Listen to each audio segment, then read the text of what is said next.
Lowe's knows how to help make your home holiday ready for less. Get Select Style Selections vinyl flooring for just $1.99 per square foot and have it installed before the festivities begin. Our team can help you every step of the way. See a Lowe's Red Vest associate or visit Lowe's.com/holiday install to get started. Lowe's, we help, you save. Basic install only. Date restrictions apply. Subject to availability. Installed by independent contractors. See associate for details. Contiguous U.S. only. All right, so you wanted to know what happened with that plane crash in Philadelphia, but not just the news reports, right?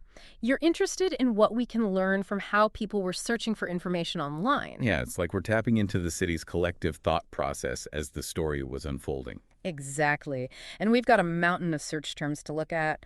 Some of them, I have to admit, are a little strange. Like right away, we see pediatric showing up a lot. It's one of the top searches, even before people knew the basic facts of what even happened. Huh. That's interesting, isn't it? It seems like even before they knew any details, people were already thinking about a child maybe being involved. Yeah, and that makes me wonder, did that maybe influence how the news was first reported? We'll have to look at that a little bit later. But first, let's figure out some of the basics. We know a plane crashed in Philadelphia. But what kind of plane was it? Well, Learjet 55 pops up a lot. So it wasn't a big commercial plane. It was a smaller private jet. A Learjet crashing near a big city. That already sounds kind of scary. But the search term, Roosevelt Mall, makes me think things might be even more complicated. It looks like the crash happened near or even at the mall, which makes this whole thing even more worrying. Just imagine right after it happened. All those questions people must have had. And we see that in the search trends, what happened, why, video. It's almost like people were really desperately trying to figure out what was going on in all the chaos. You can almost feel the urgency in those searches, like a need to understand what just happened. And these days, that usually means wanting to see it for yourself. Video, being one of the top searches, says a lot about how much we depend on seeing things to understand them. It's like we need to see it to believe it, to really get what happened. But wanting to see it also makes you think about some other things too, right? Like what if there's misinformation spreading online? Oh yeah, definitely. That's a good point. When people are rushing to find answers, they might run into videos or pictures that aren't real or are taken out of context. So it's like a reminder to be careful with what we see online, especially in situations like this where everybody's feeling a lot of emotions and just want answers. It's true. And while we're talking about all the ways people were searching for information, it's pretty interesting to see all the different ways people were typing things. We see Philly, Philadelphia, even plane.crash, and they all mean the same thing. It's like a snapshot of the panic and confusion. Oh, yeah. People just typing whatever they can as fast as possible to get any information. Yeah, exactly. Nobody cares about grammar when something like this is happening. Yeah. It's all about speed and getting information. Okay, so let's recap. We have a Learjet 55 that might have had a child on board. It crashed near a mall in Philadelphia. And we've seen how people were frantically searching for answers, trying to find videos, and how all that urgency can lead to unreliable information. And don't forget about how people were feeling. Those searches for pediatric tell us that people were immediately worried about a child possibly being involved, maybe even before they knew for sure. It makes you wonder how much our natural empathy shapes what information we look for and care about. That's a great point. It's not just about the facts of the crash. It's about how those facts make us feel. And that's something we'll definitely talk more about as we get deeper into this whole thing and what happened afterwards. Absolutely. Yeah. For sure. It's interesting, as we're putting all these search terms together, I'm really struck by how quickly people went from searching about the crash itself to the response. Yeah. Like Philadelphia News, emergency resources, Philadelphia fire, those all start trending right away. It's like this digital wave of worry going through the city. Everyone wants to know, is everyone okay? And what's being done? Exactly. And it's not even just about finding information. It's also about feeling safe again. When there's a crisis, those local institutions become really important. It's like that saying, local news is what happens when the world comes to your town. And suddenly all those local searches are so much more important. That's a good point. And if you look even closer, you see searches for Mayor of Philadelphia and even Josh Shapiro, the governor. Oh, interesting. So it's not just about how they're responding to the emergency right now. It's also about who's in charge and who's taking responsibility. Exactly. It shows how much we need to see someone in control, a leader, especially when things are scary and uncertain.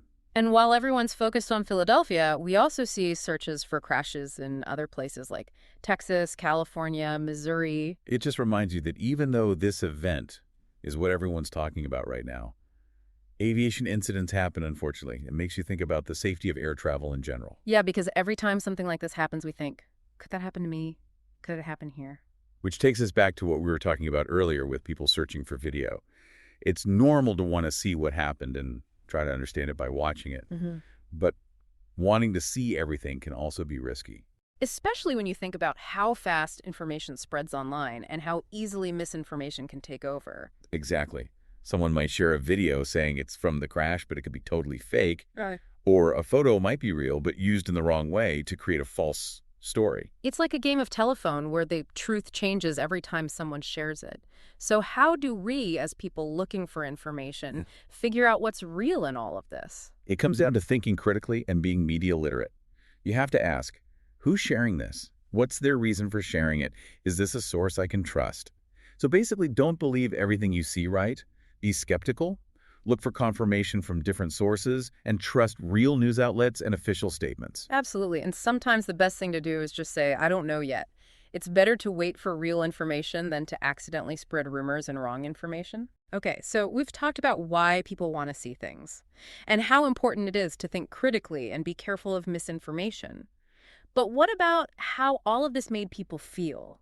We keep coming back to those searches for pediatric. The thought of a child being on the plane. That's a good point. It shows how much empathy we have and how much stories about people affect us. A plane crash with a child involved is going to make people feel things more strongly than one with only adults. It makes us feel protective. Yeah. And it makes me think, did all that focus on the pediatric part maybe make people forget about other important parts of what happened? It's an interesting question. Did it change how the media reported on the crash? Did it change how the public saw the event? We don't know for sure, but it's something to think about when we look at the bigger story. It reminds us that even in a world full of data, our emotions still control how we see and understand information.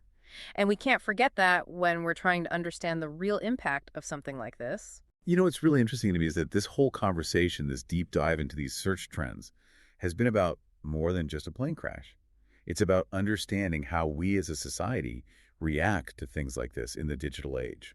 Yeah, it's almost like a study of how people look for information, all the anxiety, hope, and questions that come up when something like this happens. Wow, it feels like we've uncovered a lot already. From that initial shock and everyone trying to figure out what happened to all the worry for the people involved and looking to see who's in charge. Yeah, you're right. It really shows how these search trends give us a peek into something much deeper than just words. We're actually seeing the human side of a crisis as it's happening. And it's bigger than just this one event, isn't it? It kind of shows a pattern in how we all deal with information these days. Absolutely. We're constantly getting hit with news from everywhere. And our first instinct is to go to those search bars and try to make sense of it all. Yeah. But like we've seen, having all that information instantly can be good and bad. It's up to us to be smart about it and think critically about what we're seeing and reading online. Couldn't agree more. You have to remember that not every source is trustworthy. And sometimes the best thing is to just admit that we don't have all the answers yet. So a lot of what we talked about today comes down to being media literate, right? Knowing the difference between facts and guesses, being aware of biases, and knowing how to check if something's true before sharing it. It's a really important skill to have nowadays, especially online. And it's something we should all be working on no matter how old we are or how good we are with technology. So what does all this mean for you listening? What can you take away from our deep dive into the searches about the Philadelphia plane crash? Well, I hope it makes you think more about the information you see around you, to be a little skeptical of the news, to ask questions, and to always try to see things from different perspectives. And to remember that behind all those searches and data points are real people with real feelings. Empathy and understanding are just as important as knowing the facts when we're trying to figure out complicated situations. That's right. It's about recognizing that human element that's part of everything. So next time you see breaking news happening online, take a second to think about those search trends. Think about what they tell us, not just about the event itself, but about how people are reacting, what questions they have, and how they're feeling. If we approach information with both curiosity and a critical mind, we can better understand the world around us and understand where we fit in. And that's what the deep dive is all about, helping you connect the dots, uncover hidden layers, and get a deeper understanding of the stories shaping our world. Thanks for joining us for this deep dive. We'll see you next time. Today is your lucky day. Today is the day that our $3 website works for you, paying you directly to your PayPal daily. Imagine $3 ongoing continuous payments to your PayPal account. Imagine falling asleep and waking up to $300 in your PayPal account. How would this make you feel? How could this help you? What bills could you pay? What kind of fun could you have? What does that retirement look like now? All for a one-time payment of $3. This website is DFY done for you, fully built and completely hosted, and never stops collecting payments for you. You have spent $3 on coffee on a regular, but that coffee won't help you create multiple streams of income. Click the link below.